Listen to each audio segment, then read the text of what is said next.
NBR কর্মকর্তা ছাগল কাণ্ডের মতিউর রহমানকে ভাটারা থানার অস্ত্র মামলায় 3 দিনের রিমান্ড দিয়েছে আদালত। এনবিআর এর সাবেক এই কর্মকর্তা ছাগল কাণ্ডকে নিজের পাপ বলে আদালতের কাছে স্বীকার করেছেন।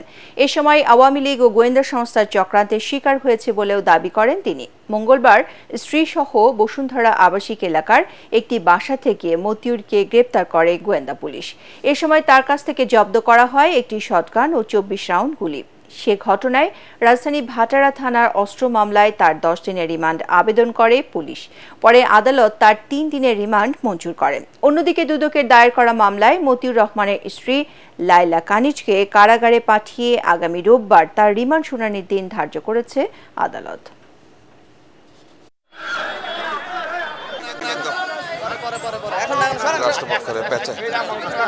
যখন উনি গুলি কিনেছেন তখন একটা গুলি টেস্ট করছেন, সেটা বলছে যে যখন উনি এই গুলি ক্রয় করছেন তখন একটা গুলি টেস্ট করেছেন।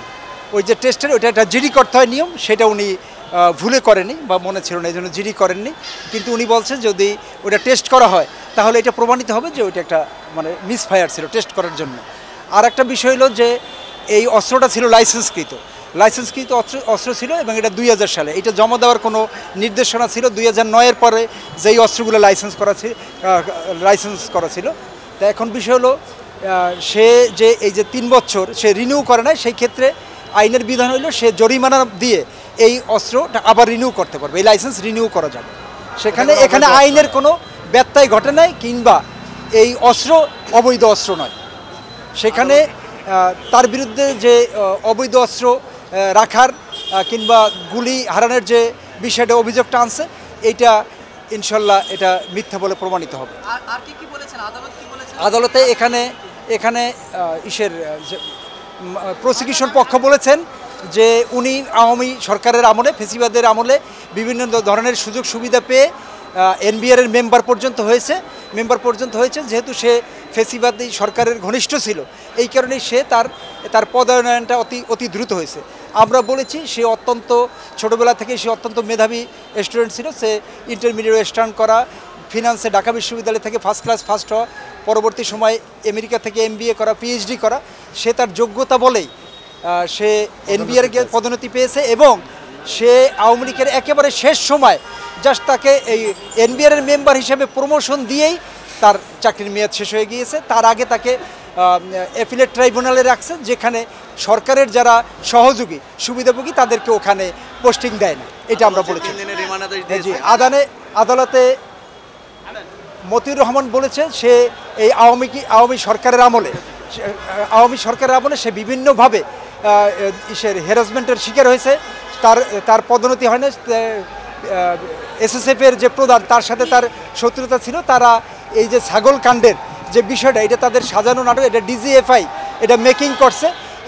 এটা যেরকম রাসেল ভাইপারের নাম বা রাসেল ভাইপারের একটা ইস্যু সৃষ্টি করেছিল, সেইভাবে ছাগল কাণ্ড ইস্যু সৃষ্টি করে জনমতকে বিভিন্ন খাতে প্রভাবিত করার জন্য এটা সরকারের একটা প্রয়াস ছিল।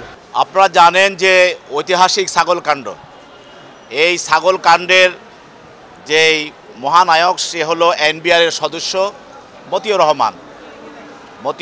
তিনি একসময় ট্যাক্সের কমিশনার ছিলেন এবং পরবর্তীতে উনি অ্যাপিলেট কোর্টের বিচারক ছিলেন।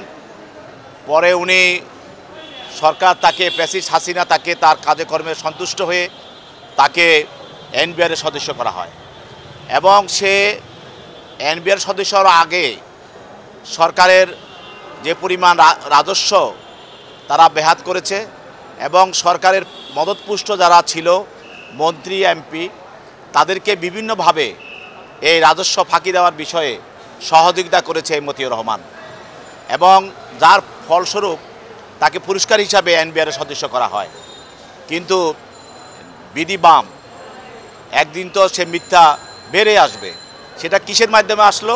আপনারা জানেন যে কোরবানির ঈদের সময় তার ছেলে 15 লক্ষ টাকা দিয়ে একটি ছাগল কিনেছিল।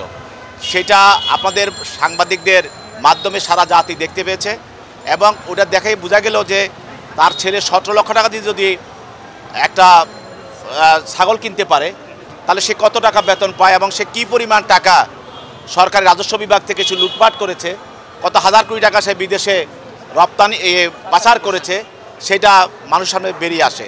পরবর্তীতে সারা দেশের এটাই ছিল শেখ হাসিনার সময়ে সবচেয়ে উল্লেখযোগ্য একটি ঘটনা, এবং সেখান থেকে শেখ হাসিনার যে অপশাসন এবং তার যে দুর্নীতি সেগুলি বেরিয়ে আসতে থাকে এবং তার পতনের পথ ত্বরান্বিত হতে থাকে। এরপরে নিজেও তো বলেছিল তার পিয়ন 400 কোটি টাকা মালিক এবং সে হেলিকপ্টার দিয়ে চলে। সে নিজের মুখে এগুলি স্বীকার করেছে তার আমলের সেই সরাসরি আমলের তাদের আমলের যেই অনিয়ম এবং দুর্নীতি। যাই হোক, এই মতিউর রহমানকে বিরুদ্ধে দুদক তদন্ত করে জনগণের চাপে। সেই তদন্তে দেখা গেল যে সে প্রাথমিকভাবে সে 1,93,00,000 টাকা তার সেই হিসাব দেয় নাই এবং সেটা গোপন করেছে। তারপরে প্রায়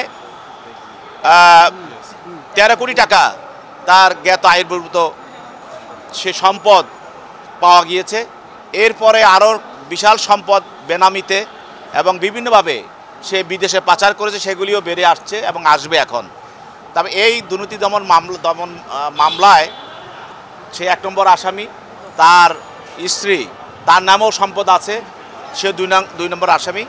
তার স্ত্রীকেও আজকে মহানগর আদালতে দুদকের মামলায় হাজির করা হয় এবং সেখানে রিমান্ড প্রার্থনা করা হয়। সেটা আগামী দিন রোববার শুনানি হবে। আর তার মামলাটি তাকে আজকে তার বাড়িতে যখন তাকে গ্রেপ্তার করতে যাওয়া হয় তখন তার বাড়িতে একটি শর্টগান পাওয়া যায় এবং সেই শর্টগানটি উদ্ধার করার পরে তাকে লাইসেন্স দেখাতে বলা হয়। সে লাইসেন্স দেখাতে পারে নাই। যেটা দেখিয়েছে সেটা 21 সালের মেয়াদ উত্তীর্ণ নবায়ন করা, এরপরে আর নবায়ন করা হয় নাই।